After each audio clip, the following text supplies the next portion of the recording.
అందరికీ వందనాలు. దేవుని వాక్యం ధ్యానించుకుందాము. ఒక్కసారి మన మూల వాక్యం తీద్దాం. రోమీయులకు రాసిన పత్రిక 14వ అధ్యాయం అన్నమాట.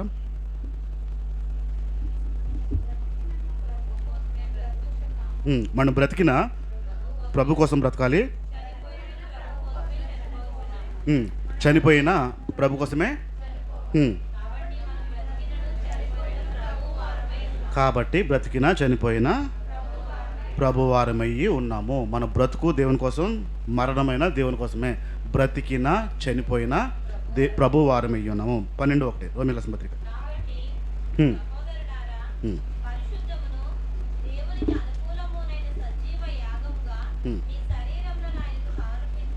ముందు దేవునికి మన శరీరాల్ని సమర్పించుకోవాలి.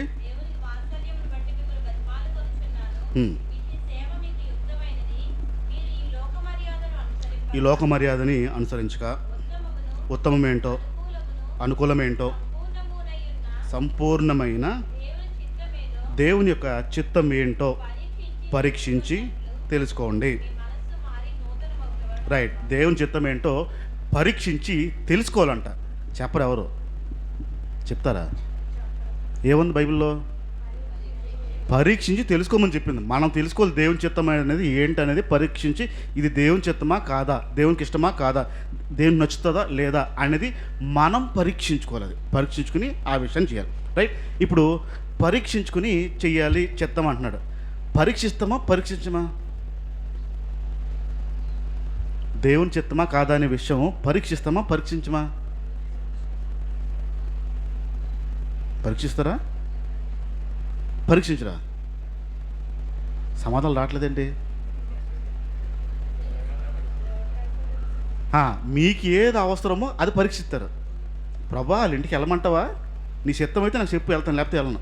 మీకు భయం ఉంటే ఆ పని చేయమంటావా? నీకు ఇష్టమైతే. కోపం వచ్చింది, ఇప్పుడు నేను అరవడం నీ చిత్తమా కాదా అని అడగాలి. అడుగుతురా? అడగం. పరీక్షించి దేవుని చిత్తం ఏంటో పరీక్షించి, సరి అయిన విషయాలు మీరు పరీక్షించి దేవుని చిత్తమా కాదా. రైట్, ఇప్పుడు మనం దేవుని వారం అయ్యి ఉన్నాము, మనం పరీక్షించుకోవాలి. దేవుని వారమి అయి ఉన్నప్పుడు మన ప్రార్థన ఏమి ఉండాలి? ప్రార్థన కూడా దేవుని చేయాలి. తీయండి, మత్తయి సువార్త 6వ అధ్యాయం 9వ మాట. కాబట్టి మీరు ఇలా ప్రార్థన చేయండి.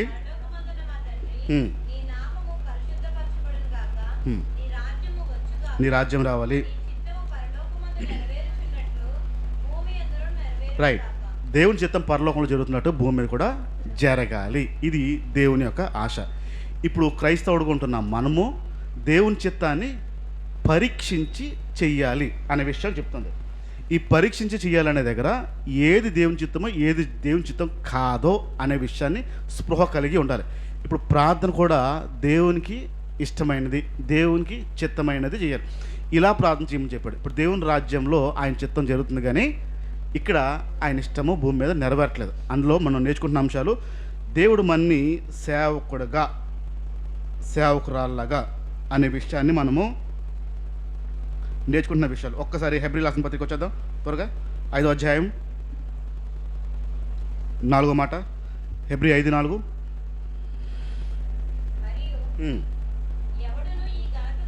మరియు ఎవరు కూడా ఆ ఘనత తనకు తానే ఇచ్చుకోరు, కానీ అహరోన్ని ఎలాగైతే దేవుడు పిలుచుకున్నాడో, దేవుని చేత పిలుపు ఘనత పొందాడు, అలానే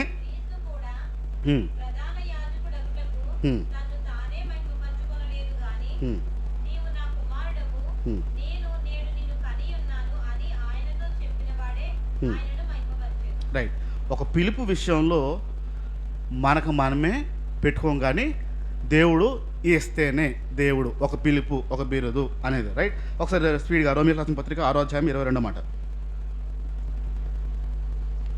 రోమీయులకు రాసిన పత్రిక 6వ అధ్యాయం 22వ మాట. అయినను ఇప్పుడు పాపం నుంచి విమోచించబడి, రైట్, ఇక్కడ ఒక ఉద్యోగం వచ్చింది. ఏంటో ఉద్యోగం? దేవునికి దాసులు. పాపాన్ని నుంచి విడిపించబడిన ప్రతి ఒక్కడు దేవునికి దాసులు. రైట్, ఇక్కడ మనకి ఇప్పుడు ఇవ్వబడిన పిలుపు ఏంటంటే దేవుని దాసులు. నా వైపు చూడండి, ఇప్పుడు నా వైపు చూడండి. మనం బ్రతికితే ఎవరి కోసం బతకాలి? చచ్చిపోతే ఎవరి కోసం చావాలి? మనం బ్రతికినా దేనికైనా దేవునితో, రైట్. మన ప్రార్థన ఏమి ఉండాలి? దేవుని ప్రార్థన ఉండాలి. ఏం చేస్తున్నామో అది ప్రతిదీ దేవుని చిత్తమా కాదా అనే విషయాన్ని ఎవరు చేసుకోవాలి? మనకు మనమే పరీక్షించుకోవాలి. దేవుడిచ్చిన ఇప్పుడు ఆ చిత్తంలో ఆయన పిలిపి ఏంటి? మనము దేవుని దాసులమి, పనివారులారా అనే విషయం, రైట్. ఇక్కడ దేవుడు మనల్ని పిలుచుకున్నాడు. ఆ పిలుపు విషయంలో మనము ఒక సేవకుడికి ఉండవలసిన లక్షణాలు ఏంటో మనం వింటున్నాం గత 2 వారాల నుంచి. ఒక సేవకుడికి ఉండాల్సిన, సేవకుడు లేదా సేవకురాలకి ఉండాల్సిన లక్షణాలు ఒక్కసారి గుర్తు చేసుకుని మళ్ళీ మిగతా వాటికి వెళ్దాం. మొదటిది, మీ పిలుపు పట్ల మీకు ఒక మర్యాద ఉండాలి. బైబిల్ మూసుకోండి, ఇంక బైబిల్ తీయద్దు, మూసుకోండి. మీ పిలుపు పట్ల ఫస్ట్ ఏంటి ఉండాలి? సేవకుడికి ఒక మర్యాద. దేవుడు నన్ను పిలిచాడు అనే మర్యాద ఖచ్చితంగా కలిగి ఉండాలి. రెండో విషయం ఏంటి? దేవుని పిలుపు పట్ల మీకు కావాల్సిన, ఉండవలసిన భయం ఉండాలి. దేవుడు నన్ను పిలిచాడు కాబట్టి ఆయన పిలుపు పట్ల నాకు కావాల్సిన భయము ఒక సేవకుడికి, సేవకురాలకి ఉండి తీరాలి. మూడోది ఏంటి? నమ్మకత్వంగా ఉండాలి. పిలుపు విషయంలో నమ్మకత్వంగా ఉండి తీరాల్సిందే మూడో విషయం. నాలుగో విషయం ఖచ్చితత్వం. అసలు ఆ విషయాల్లో నేను ఖచ్చితంగా ఉంటాను, దేవుడు మాట చెప్తుంది కాబట్టి దాటను, ఇది చెయ్యను, ఇది అవ్వదు, ఉండదు. ఆ ఖచ్చితత్వం ఖచ్చితంగా ఒక ప్రతి సేవకుడిలో ఉండి తీరాల్సిందే. ఐదో విషయం ఆ శక్తితో, అమ్మయ్య ఒక్క తిన్నది బతికిచ్చారు. దేవుని పని విషయంలో ఆసక్తి. ఒక సేవకుడికి ఉండాల్సింది ఆసక్తి. ఆసక్తి లేకుండా దేవుడు ఏ పని అప్పచెప్పడు, బలవంతంగా అప్పచెప్పడు. లోపల మీ ఆసక్తి, మీ ఆకలిని బట్టే దేవుడి పని ఏదైనా సరే చేస్తాడు. ఆరో విషయంకి వస్తాను ఈరోజు. ఆరో విషయం చెప్పిన ఇష్టపూర్వకం. మన ఇద్దరే వెళ్తాం పనులకి. ఏ పనైనా ఇష్టపూర్వకంగా చేయాలి. ఇష్టంగా, అసలు అంటే కష్టంగా చేయకూడదు, ఇష్టంగా చేయాలి ఏ పనైనా. నేను మళ్ళీ అడుగుతాను, చెప్తే చెయ్యాలా, చెప్పకముందు చేయాలా? చెప్తేనా, చెప్పకముందా? దేవుని పనిని చెప్తేనా, చెప్పకపోతేనా? చెప్పకుండా చేస్తారా, చెప్పక చేస్తారా? డౌట్ ఉందా? ఖచ్చితంగా నీ బాధ్యత నీ తండ్రి పని చేయడం. ఇప్పుడు మీ నాన్న బయట నుంచి వచ్చాడు అనుకోండి, మంచినీళ్ళు ఎవరా, మజ్జిగ ఎవరా? మీ నాన్న అలసిపోయి ఇలా చౌంట్లో చూసుకుంటూ అవుతుంటే ఎవరా అడుగుతాడా? ఏమ్మా ఒకడు మంచినీళ్ళు అని అడక్క ముందు చేస్తారు మీరు. తండ్రి పని కూడా అంతే, చెప్పి చేయించుకునే స్థాయి ఉండకూడదు. ఇది నా బాధ్యత, నా తండ్రి పని చెయ్యాలి, అది ఇష్టపూర్వకంగా చేయాలి, రైట్. ఏడో విషయంకి వచ్చేస్తున్నాను. ఏడో విషయం, దేవుని పని ఎప్పుడు బాధ్యతగా చేయాలి. ఎప్పుడు సేవకుడు దేవుని పనిని బాధ్యతగా చేయాలి. ఈ బాధ్యత విషయంలో ఎక్కడ కూడా తప్పడానికి వీల్లేదు. ఏ పనితో చెప్తారో ఆ పని సంపూర్ణమైన బాధ్యత మీదే. ఏ పని అయితే మీరు పొందుతారో సంపూర్ణమైన బాధ్యత మీదే. ఈ బాధ్యత విషయంలో చాలా మెలుకుండాలి. ఒకరోజు జరిగిన సంగతి చెప్తాను. చర్చ్ లోపల సున్నాలు వేయడానికి బయట వ్యక్తుల్ని పిలిచారు, పాస్టర్ గారు పిలిచారు. ఒక 5గురు వచ్చారు, సున్నాలు వేయడానికి వచ్చారు. వచ్చిన తర్వాత సున్నాలంతా నీట్గా వేస్తారు, గోడలు చక్కగా వేస్తారు. సార్ పాస్టర్ గారు సున్నాలు వేసాం, మా డబ్బులు మాకు ఇచ్చేస్తే మేము వెళ్ళిపోతాం అని చెప్పారు. డబ్బులు ఇచ్చేస్తే వెళ్ళిపోతాం, ఇది కండిషన్, రైట్. మా పాస్టర్ గారు డబ్బులు ఇస్తాను, మీరు మీ పని బాధ్యతగా చేశారా అని అడిగారు. చూడండి సార్, ఎక్కడ కూడా మరకలు లేవు, చూడండి సార్ ఎక్కడ కూడా అచ్చులొచ్చులు లేవు, చాలా నీట్గా చేస్తామండి చర్చ్ కాబట్టి అన్నారు. సొన్న వేసిన తర్వాత కింద చుక్కలు ఉన్నాయి, పడ్డాయి, కింద పడిపోయింది. సొన్న వేస్తే పడతా చుక్కలు పడ్డాయి. చుక్కలు పడిన తర్వాత మరి ఆ చుక్కలు పడ్డాయి కదా, అది ఎవరు క్లీన్ చేస్తారు అని అడిగాను. మా పాస్టర్ అది మాకేం సంబంధం అండి అన్నాడు. దేనికి మాట్లాడుకున్నాం? గోడలకి సొన్నం వేయడానికి మాట్లాడుకున్నాం. వంపింది ఎవడు? ఇప్పుడు దానికి మాట్లాడుకోలే కదా. మరి వంపింది ఎవరు? క్లీన్ చేయాల్సింది ఎవరు? బాధ్యత ఎవరిది? వాళ్ళదేనా, ఇంట్లో వాళ్ళదా? ఆడితో కాంట్రాక్ట్ మాట్లాడింది నువ్వు గోడలకు సొన్నం వేయరా అని, కింద కాదు కదా. అవి క్లీన్ చేసేయండి, అప్పుడు తేలిపోతారు కానీ డబ్బులు ఇస్తాను అన్నాడు. స్వచ్చినట్టు క్లీన్ చేశారు. కాంట్రాక్ట్ మాట్లాడింది గోడలకి ఇరాని కింద పంపమంది కాదు, మళ్ళీ ఆ తొడ్డం ఇంకోళ్ళు పిల్లాలంటే ఈడిదే బాధ్యత. అది కింద పడకుండా చొక్క పడకుండా జాగ్రత్తగా వెళ్ళి పడితే ఖచ్చితంగా ఈడ తోడాలి. బాధ్యత అవుతుంది ఆడితే, రైట్? బాధ్యత అంత సంపూర్ణంగా ఉండాలి. ఒక సేవకుడికి, నాకు కాదు, ఇక్కడ కూర్చున్న సేవకులకి ఒక పని విషయంలో బాధ్యత అంత సంపూర్ణంగా ఉండాలి, అంత స్పష్టత ఉండాలి. ఏదైనా పని అప్పు చెప్తే ఆ పని విషయంలో స్పష్టమైన అవగాహన ఉండాలి మీకు, స్పష్టమైన అవగాహన. చూడండి, క్యాంపే అవుతుంది అనుకుందాం, చిల్డ్రన్ క్యాంపే అవుతుంది అనుకుందాం. అవుతున్న టైంలో మీరే టీచర్ అనుకుందాం, మీరే టీచర్, మీరు వాక్యం చెప్తున్నారు, పిల్లలకు బోధిస్తున్నారు. సడన్గా వచ్చి ఎంతమంది పిల్లలని మీ కళ్ళు మూసి చెప్తే చెప్పగలుగుతారా? లెక్క లెక్క ఎందుకు చెప్పలేరు? మీకు ఇవ్వడం బాధ్యత ఏంటి? పిల్లలకి బోధించడము. బాధ్యత విషయంలో ఆ అసంపూర్ణత ఉండదు. చూడండి, ఎన్ని పిల్లలు వచ్చారో, ఎంతమంది వచ్చారో, ఈ లెక్కలు మీకు తెలియదు. ఇది బాధ్యత కాదు. మీకు ఇవ్వబడిన బాధ్యత సంపూర్ణంగా చేయాలి ఖచ్చితంగా. ఆ సంపూర్ణంగా చెయ్యకపోతే దేవుడు మీకు పని అప్పచెప్పలేడు. సగం సగం ఎవడం చేశాడు అనుకోండి, అరకొరగా చేశాడు అనుకోండి, దేవుడు పనులు అప్పచెప్పలేడు, నమ్మలేడు ఆ విషయంలో, రైట్? ఇక్కడ ఏ పని ఇచ్చినా మీరు బాధ్యత కలిగి ఇది నా దేవుని పని అని బాధ్యతతో ఖచ్చితంగా చేసి తీరాలి. చెప్పాడు కాబట్టి చేయడం కాదు, పాస్గా చెప్పారు కాబట్టి చేద్దాం, మరి ఏం చేస్తాం, ఇది కాదు. నీ బాధ్యత ఖచ్చితంగా చేసి తీరాలి సంపూర్ణంగా. 8వ విషయంకి వస్తున్నాను. 8వ లక్షణం, మెలకువగా ఉండాలని చెప్పండి. ఏ పని చేసినా మీరు మెలకువ కలిగి చేయాలి. ఈ మెలకువ లేకుండా ఇష్టానుసారంగా చేశారనుకోండి, దేవుడు మిమ్మల్ని నమ్మడు, దేవుడు మిమ్మల్ని నమ్మడు. ఎలాగంటే, ఒక 2-3 నెలల పిల్ల ఉందనుకుందాం. 2-3 నెలలు బాగా జ్వరం వచ్చింది.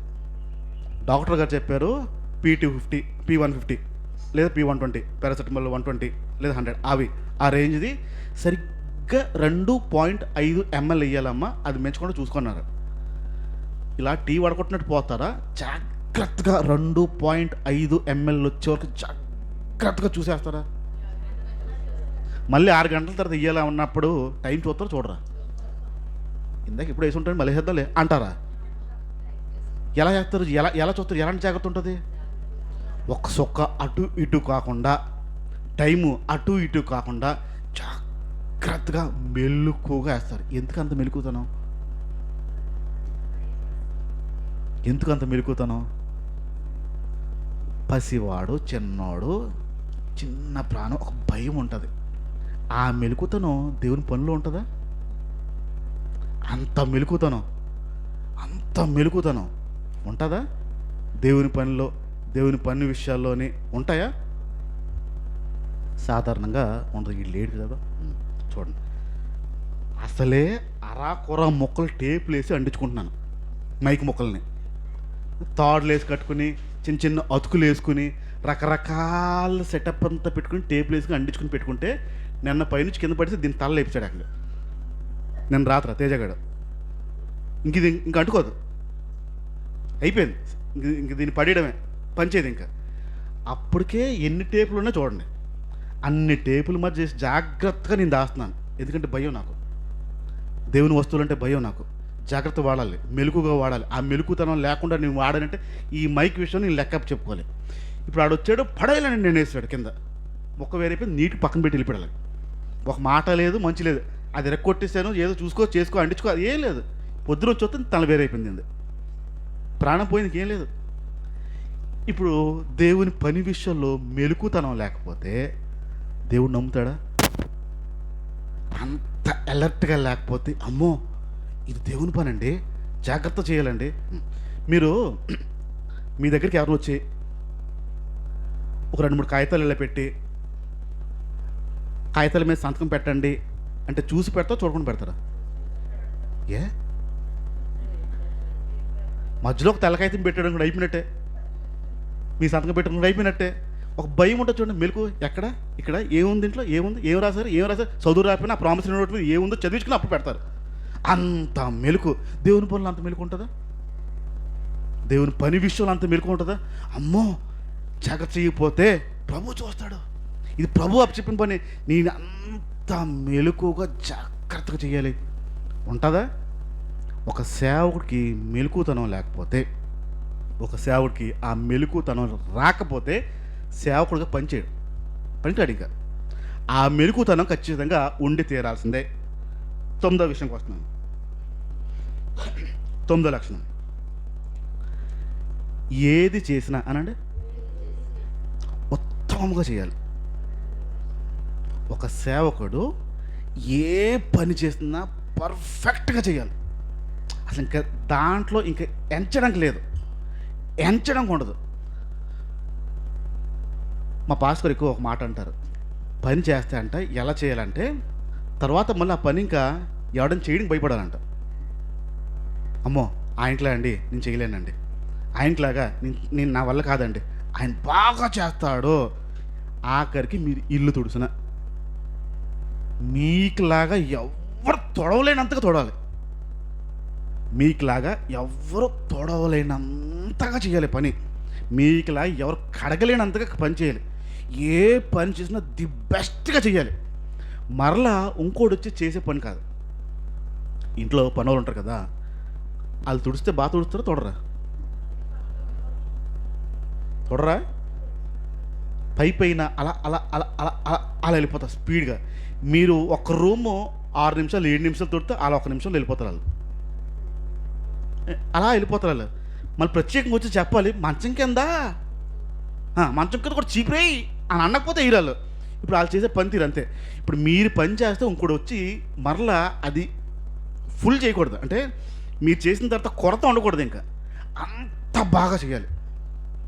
ఏ పనైనా మీకు అప్పచెప్తే మీకు మించి ఇంకెవడు చేయలేనంత బాగా చేయాలి. అలా చేస్తారా? ఖచ్చితంగా మళ్ళీ వచ్చి ఎవడొకరు వచ్చి అలా కాదమ్మా అని చెప్పి చెయ్యాలా? అంత పర్ఫెక్ట్గా చేసే పనులు ఏమన్నా చెప్పండి. రోజు పెట్టే టీయే ఒకేలా వస్తుందా, వేరువేరుగా వస్తుందా? ఒకసారి తీపి ఎక్కువ, ఒకసారి తీపి తక్కువ, ఒకసారి పాలు ఎక్కువ, ఒకసారి నీళ్ళు ఎక్కువ, ఒకసారి టీ పొడి ఎక్కువ, ఒకసారి టీ పొడి తక్కువ, ఎన్ని రకాలుగా మారుతాయి. ముందా పర్ఫెక్షన్ మరి? రోజు కొన్ని సంవత్సరాల నుంచి చేస్తున్న పనుల్లోనే సరిగ్గా దీనికి మించి ఇంక మారదు అన్నట్లేదు. మీరు రోజు చేసే పనుల్లోనే ఎగుడు దిగుడు అయిపోతున్నాయి. దేవుని పని మరి ఇంకెంత అయిపోతుంది ఆలోచన. మీరు చేస్తే ఇంకెవరు చేయలేరో అన్నంత స్థాయిలో పని చేయాలి దేవుని పని. నాకు మించి ఇంకెవడు చేయలేడు అన్నంత స్థాయిలో. ఇంకొక మాట చెప్పనా, ఇంకొక మాట, మీరు కీర్తనలో మాట్లాడితే నాకేం మిగల్చకూడదు, అర్థమవుతుందా? మీరు మాట్లాడితే నాకు చెప్పడానికి ఏమీ మిగలకూడదు. ఇంకా నేను డైరెక్ట్గా వచ్చి ఆరాధన చేసుకుని వాక్యాన్ని వేద్దాం చెప్పేసుకుందాం అనే స్టేజ్కి వచ్చేయాలి. వస్తుందా? నేను చెయ్యాలా? మీకు ఆల్రెడీ చెప్పారు, నేర్చుకోవడం అన్నీ అయిపోతున్నాయి. మీ బాధ్యతలు ఇంకవి. ఇప్పుడు మీరు మాట్లాడిన తర్వాత మళ్ళీ నేను పోకుండా 20 నిమిషాలు మాట్లాడాల్సి వస్తుందంటే బాగా చేస్తున్నారా? అడప తడప అలా పై పై పై పై పై పనమ్మ వెళ్ళినట్టు వెళ్ళిపోతున్నారా? మీరు చెప్తే ఇంకెవరు చెప్పలేనంత స్థాయికి రావాలి. మీరు మాట్లాడితే ఇంకెవరు మాట్లాడినంత స్థాయి రావాలి. మీరు ప్రార్థన చేస్తే ఇంకెవరు చేయలేనంత స్థాయి రావాలి. మీరు పాట పాడితే అంత స్థాయి రావాలి. వాక్యాన్ని అర్థమయ్యేలా మాట్లాడితే ఇంకెవరు బోధించలేనంత స్థాయికి ఎదగాలి. అంత పర్ఫెక్ట్గా ఒక పనోడు చేయాలి. బాగా పనిచేసినోడు పెట్టుకుంటారా? అలా అలా అలా పనిచేసినోడు పెట్టుకుంటారా? డౌట్ లేదు కదా. మరి దేవుడికి అది ఆశ ఉంటుంది కదా, నా పిల్లలు బాగా చేయాలి అనేది. దేవుని ఆశ కూడా అదే. అంత స్థాయికి ఏ పని చేసినా ఒక సేవకుడు ఖచ్చితంగా చేసి తీరాల్సిందే. 10వ విషయంకి వచ్చేస్తున్నాను. 10వ విషయం, ఎన్నడూ వెనక్కి తిరగకూడదు సేవకుడు. ఎన్నడూ వెనక్కి తిరగకూడదు సేవకుడు. ఒక్కసారి నాకు అటుపైన చేసిన తర్వాత కనీసం తిరిగి చూడడానికి లేదు. సేవకుడు అనేవాడు ఎన్నడూ వెనక్కి తిరగడానికి లేదు. ఒక్కసారి ముందుకు వెళ్ళిన తర్వాత ఏ పనైనా సరే, ఎలాంటి పనైనా సరే వెనక్కి వెళ్ళడానికి లేదు. ఎన్ని పరిస్థితులు లాగినా మీరు ఎప్పుడైతే నిర్ణయించుకుంటారో నేను వెనక్కి వెళ్ళకుండా ముందుకు వెళ్తానని, ఆ రోజు నుంచి మొదలైపోతాయి మీకు వెనక్కి లాగేవి ఆ రోజు నుంచి ముందుకు అయిపోతాయి. ఈ విషయాల్లో అంటే నేను దేవుని విషయాల్లో నేను వెనక్కి అడుగు వెయ్యను అనే నమ్మకం దేవుడికి రావాలి. ఇప్పుడు ఆలోచించి చెప్దాం. దేవుడు నేను ముందుకెళ్తాను అని నమ్ముతున్నాడా? దేవుడు మీరు ఎప్పటికైనా వెనక్కి వెళ్ళిపోతారు అని నమ్ముతాడా? మీ విషయంలోనే నమ్ముతాడా? ఎంత ధైర్యంగా చెప్పారు. నాకు ఇంకా భయం ఉంది. అది ప్రభువా నేను ఎప్పుడైనా వెనక్కి వెళ్ళిపోతానేమో, ఏదైనా వెనక్కి లాగేస్తుందేమో, నన్ను జాగ్రత్త కొంచెం నాకు మెలుగుతానేమో అని నాకు లాభపోయింది. మీరు చాలా ధైర్యంగా ఉన్నారు. అయితే మీరే పరలోకంకి వెళ్తారైతే. ఇందాక నేను ఏదో అన్నాను కానీ ఇప్పుడు దేవుడి విషయాల్లోని, దేవుని పని విషయంలో నేను ఖచ్చితంగా ఏ రోజు వెనక్కి అడుగేయను అనే నమ్మకం ఉందా? భర్త చెడిపోయాడని ఇంటికి రక్షణ తీసుకొచ్చిన స్త్రీ ఆవిడే. ఇంటికి ప్రార్థన చేసి మొత్తం పిల్లలు మనవరాలు అందరికీ రక్షణలోకి నడిపించిన ఆవిడ భర్త చనిపోయాడని ఏం దేవుడు అన్నది. ఏం దేవుడు నా భర్తను తీసుకెళ్ళిపోయాడు, ఏం దేవుడు నా భర్తను తీసుకెళ్ళిపోయాడు, ఏం దేవుడు నా భర్తను తీసుకెళ్ళిపోయాడు. వెనకడికి వేసినా లేదా? ఇన్ని సంవత్సరాలు కుటుంబం అంతా రక్షణలో నడిపించిన ఆ స్త్రీ ఒక్క విషయంలో భర్త చనిపోయినప్పుడు వయసులో ఉండగానే చనిపోయాడు. 40-45లో చనిపోయాడు ఆయన. వయసులో చనిపోయాడు. ఇప్పుడు ఆవిడకి దుఃఖం దేవుడిలో ముందుకెళ్ళిందా వెనకొచ్చిందా? ఎలాంటి పరిస్థితులైనా దేవుడి నుంచి వెనక్కి వెళ్ళడానికి వీల్లేదు. సేవకుడు వెనక్కి వెళ్ళాడు, సేవకుడు ముందుకే వెళ్ళాలి తప్ప వెనక్కి వెళ్ళడానికి వీల్లేదు. ఒక సేవకుడికి ఉండాల్సిన లక్షణం ఖచ్చితంగా ముందుకెళ్ళాలి. ఎన్ని పరిస్థితులు లాగినా, ఎలాంటి పరిస్థితి వచ్చినా ఖచ్చితంగా ముందుకు తప్ప వెనక్కి వెళ్ళడానికి వీల్లేదు. 11వ విషయంకి వస్తున్నాను. 11వ విషయం, ఒక సేవకుడు ఎప్పుడు కలిసి మెలిసి పనిచేసేలా ఉండాలి. ఏమన్నా నేను? సేవకుడు అనేవాడు ప్రతి ఒక్కరితో కలిసి మెలిసి పని చెయ్యాలి. కలిసి అంటే ఏంటి?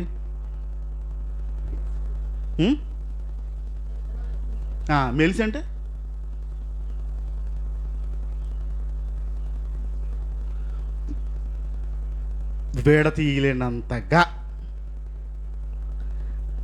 వేడతీయలేనంతగా ఒక సేవకుడు ఇంకో సేవకుడితో పని చేయాలి. ఇక్కడ ఉంటున్న సేవకులతో మాట్లాడుతున్నాను నేను. మీరు పని చేస్తే ఖచ్చితంగా ఆ రేంజ్లో పని చేయాలి. నేను ఎవరితో అయినా కలుస్తాను, ఎలాంటి వాళ్ళతో అయినా కలుస్తాను. మా క్యాంప్ అవుతున్నప్పుడు ఒక వంట చేయడానికి ప్రత్యేకంగా స్త్రీలు ఉండేవారు వంట చేయడానికి. అయితే ఆ వంట చేసేవాళ్ళు ఎప్పుడు చేసేవాళ్ళు చేస్తున్నారు. ఇంకో ఆయన కొత్తగా పరిచయం ఆయన కూడా వంట మాస్టరే. ఈ చేస్తున్న స్త్రీలేమో ఇంటి వరకే ఇళ్ళలో చేస్తారు. కొత్తగా వచ్చిన ఆ వ్యక్తి ఏమో పెద్ద హోటల్లో పనిచేసి వచ్చినాడు. 1000, 1500, 2000, 3000, 4000, 5000, 10,000 మంది కూడా ఉండే వ్యక్తి. ఆయన వచ్చాడు. నేను వంట చేస్తాను సార్ అన్నాడు. సార్ చేస్తారా, ఎక్కడ చేస్తారా అని మాట్లాడిన తర్వాత ఆయన్నేమో వంట సెక్షన్ పంపిస్తాం, అక్కడ ఉన్న స్త్రీలు ఉన్నారు, మీరు వెళ్ళండి అని. ఈయన వచ్చాడు, స్త్రీల దగ్గరకు వచ్చాడు. అక్కడ వంటలు అవుతుంటే స్త్రీల దగ్గరకు వచ్చాడు. నేను కూడా వంట మనిషినండి, వంట చేస్తానంటే అవునా అని మా లేడీస్ కాయగూరలు ఇచ్చి కోసాయి, కడిగాయి, గిన్నెలు కడిగాయి, ఇవన్నీ ఇచ్చాడు. వంట మాస్టర్ అలాంటి పనులు చేయడు. వంట మాస్టర్ ఏం చేస్తాడు? పట్టుకుని అరే అతండ్రా, సాల్ట్ ఏదిరా, చింతపండు అని పెట్టరా, ఇది అంటాడు వంట మాస్టర్. ఈయనకేమో అంట్లు తోమడికి ఇస్తారు మా వాళ్ళు. నిర్మొహమాటం కడిగాడండి పెద్ద మాస్టర్ నిర్మొహమాటం కడిగాడు. అన్నీ చేస్తారు. అది కడుగుతున్న టైంలో మా పాస్టర్ గారు అలా రౌండ్ వేసుకుంటూ ఏం చేస్తున్నారు అని వచ్చారు. చూస్తుంటే ఈయన తోముతున్నాడు, పెద్ద గిన్నె తోముతున్నాడు. మీరేంటి తోముతున్నారు అన్నాడు. వాళ్ళు చెప్పారు సార్ అన్నాడు. ఎవరు అన్నాడు. వాళ్ళని లేడీస్ అందరూ ఇలా అయిపోయారు. ఎవరు తెలుసా ఆయన అని, ఏ హోటల్లో పనిచేసాడో తెలుసా అని, ఎంతమంది ఉంటుంది తెలుసా అని హిస్టరీ చెప్పారు. అప్పుడు మేమే పెద్ద వంటకాలు అనుకున్న వీళ్ళందరూ సైలెంట్ అయిపోయారు. ఈయన డిగ్రీ తెలియదు. ఎక్కడ కూడా ఆయన నేను పలానా హోటల్లో పనిచేస్తున్నానని చెప్పలేదు. ఆయన భాషగా చెప్పారు, వెళ్ళమన్నారు, కలవమన్నారు, చేయమన్నారు, కలిసి మెలిసి పనిచేయడం వచ్చినాడు అతను. నాలాంటి వాడికి ఇలాంటి పనులు ఇస్తారా? నా విలువ ఏంటో తెలుసా, నా ఎక్స్పీరియన్స్ అనుభవం ఏంటో తెలుసా? కలిసిమెలిసి పని చేయను, కలిసిమెలిసి పని చేయలేను. ఇప్పుడు పాస్టర్ గారు నీ వాక్యం చెప్పడానికి పిలిచారు అనుకుందాం. ఒక 2-3 వచ్చారు అనుకుందాం. 2-3 వచ్చారు. 2-3లో ఇద్దరిని కూర్చోపెట్టి ఒకడిని కింద కూర్చోపెట్టారు. ఈ కింద కూర్చున్నవాడు వీళ్ళిద్దరితో కలుపుతాడా? కలిసి మెలిసి చేయగలుగుతాడా? వీళ్ళు మాట్లాడుతున్నప్పుడు ప్రార్థన ఏమవుద్ది వాళ్ళది? కింద కూర్చున్నవాడిది సరిగ్గా చెప్పకూడదు, సరిగ్గా రాకూడదు, సరిగ్గా అర్థం అవ్వకూడదు, రకరకాలు. ఇప్పుడు కలిసి మెలిసి పని చేయలేని స్థితి కనుక ఉందంటే ఖచ్చితంగా నువ్వు సేవకుడు కాదు. సేవకుడికి ఉండాల్సిన ఒక లక్షణము ప్రతి ఒక్కరితో కలిసి మెలిసి పనిచేయడం రావాలి. అది రాకపోతే సేవకుడు కాదు. 12 విషయం వచ్చేస్తున్నాను త్వరగా. 12 విషయం, మీరు దేవుని సేవకులుగా అయిన తర్వాత మీరు కొన్ని విషయాల్లో నష్టపోతారు. ఏంటన్నాను? సేవకులు అయిన తర్వాత మీరు కొన్ని విషయాల్లో నష్టపోతారు. నష్టపోయినా సరే కూడా దేవుని కోసం నిలబడడం రావాలి. మీ ఆత్మీయ జీవితంలో నష్టపోరు, మీ భౌతికమైన జీవితంలో కొన్ని నష్టపోతారు. అది బంధుత్వం ఏమనివ్వండి, మనుషులతోనే ఉండండి, ఇంకేదైనా ఉండే, ఆస్తి ఏమనండి, సంపాదన ఏదైనా ఉండి, మీ జీవితంలో కొన్ని కోల్పోతారు, నష్టపోతారు. శిష్యుల్ని యేసు ప్రభు పిలిచాడు. పిలిచిన తర్వాత ఆ శిష్యులు ఎక్కడైనా వెనక్కి వెళ్ళారా?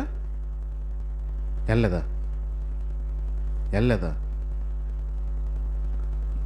యేసు ప్రభు పట్టబడిన తర్వాత ఎక్కడికి వెళ్ళారు? వెనక్కి వెళ్ళిపోయారు. బ్యాచ్ పేతురు బ్యాచ్ మొత్తం వెళ్ళిపోయారు, పారిపోయారు. రైట్. యేసు ప్రభు చనిపోయిన తర్వాత కూడాను వీళ్ళు మళ్ళీ చేపల వేటకి వెళ్ళిపోయారు. యేసు ప్రభు పిలిచినప్పుడు వాళ్ళ ఇంట్లో వాళ్ళందరినీ వదలలేదు. వాళ్ళు వదిలేసి వచ్చారా? వెంబడించారా? మీరు కనుక సేవకులు అవుతే మీరు కొన్ని నష్టపోతారు ఖచ్చితంగా, డౌట్ లేదు. ఇప్పుడు నష్టాన్ని చూడడానికి లేదు దేవుని తప్ప. ఏమన్నాను? మీరు దేవుని సేవకులుగా మారితే మీరు కొన్ని నష్టపోతారు ఖచ్చితంగా. ఆ నష్టాన్ని చూడద్దు దేవుని తప్ప. రైట్. ఆ నష్టపోయిన విషయాలు చూడకూడదు. 13వ విషయం వస్తుంది, కోల్పోవడం అనండి. కొన్ని కోల్పోతారు మీరు మీ లైఫ్లో, మళ్ళీ అది చూడరు, మీ లైఫ్లో మళ్ళీ అది పొందరు. మీరు సేవకుడిగా మారిన తర్వాత మీరు లైఫ్లో కొన్ని కోల్పోతారు. ఆ కోల్పోయిన స్థితిలో ఉన్నా సరే కూడా ఖచ్చితంగా దేవుని సేవకుడు నిలబడే ఉండాలి. ఆ కోల్పోయిన విషయాన్ని చూడడానికి లేదు, కోల్పోయిన విషయాన్ని పట్టించుకోవడానికి లేదు. ఏ విషయాలు అయితే కోల్పోతున్నామో ఆ కోల్పోయిన అలాగే ఉంచేసి దేవుని కోసం నేను కోల్పోయాను అనే విషయాన్ని గ్రహించి దేవుని కోసం ముందుకెళ్ళిపోతూ ఉండడమే సేవకుడు. ఈ సేవకుడు ఎక్కడైనా కోల్పోయిన విషయాన్ని గమనించుకుని నేను ఇలాగ అయిపోయానే, నా విషయంలో ఇలా కోల్పోయానే అనే విషయాన్ని ఎక్కడ కూడా ఆలోచించడానికి వీలేదు. మీరు నష్టపోతారు, మీరు కోల్పోతారు. రైట్. 14వ విషయంకి వస్తున్నాను. 14వ లక్షణం, మిమ్మల్ని పిచ్చోళ్ళనొచ్చు. ఏమన్నానా? డౌట్ లేదు.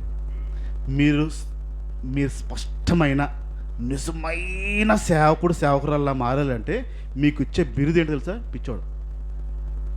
దీనికి బాగా పిచ్చి పట్టింది, వీడికి బాగా పిచ్చి పట్టింది, వీడికి ఈ మధ్యన యేసుప్రభు పిచ్చి పట్టింది, వీడికి ఈ మధ్యన వాక్యం పిచ్చి పట్టింది, ఈ మధ్యన ప్రార్థన పిచ్చి పట్టిస్తుంది.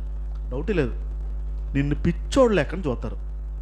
నాకు బోల్డ్ మంది ఉన్నారు, నన్ను పిచ్చోడు లిస్టులో వేస్తున్న వాళ్ళు చాలామంది నా బంధువులు ఉన్నారు.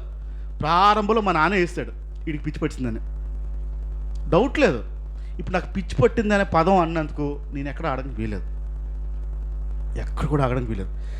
మనకు వచ్చే బిరుదు ఆ టైంలో దేవుని సేవకుడిగా మారుతుంటే నిన్ను పిచ్చోళ్ళు లెక్కని చూస్తారు. నువ్వు చెప్పేది అర్థం కాక, నీ బాధ అర్థం కాక, నీ వేదన అర్థం కాక నిన్ను చూసే జనము పిచ్చోడు కింద చూస్తారు. ఇప్పుడు పిచ్చోడు కింద చూసిన దేవుని సేవకురాలు ఖచ్చితంగా వదలడానికి వీలేదు. వాళ్ళు అనుకుంటే అనుకోండి, నాకు దేవుడు ఏంటో తెలుసు, నా పిలుపు ఏంటో తెలుసు, నన్ను సేవకుడు పిలుచుకున్నాడు, నేను ఖచ్చితంగా సేవలోనే కొనసాగుతాను. నన్ను పిచ్చోడు అన్నా సరే కూడా. ఆఖరిది చెప్తున్నాను, 15వ లక్షణం. ఆఖరిది 15వ లక్షణం. ఒక్కసారి బైబిల్లోంచి లూకాసు వార్తకు వద్దాం. లూకాసు వార్త 17వ అధ్యాయము.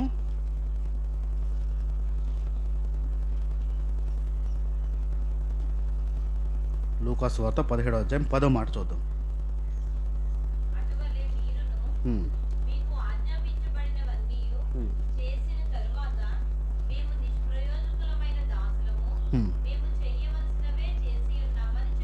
రైట్. మళ్ళీ ఒకసారి చదవది.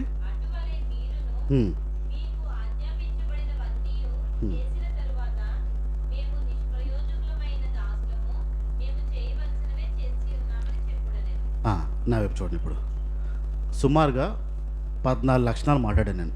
అంటే ఒక సేవకుడికి ఉండాల్సిన 14 లక్షణాలు అవి.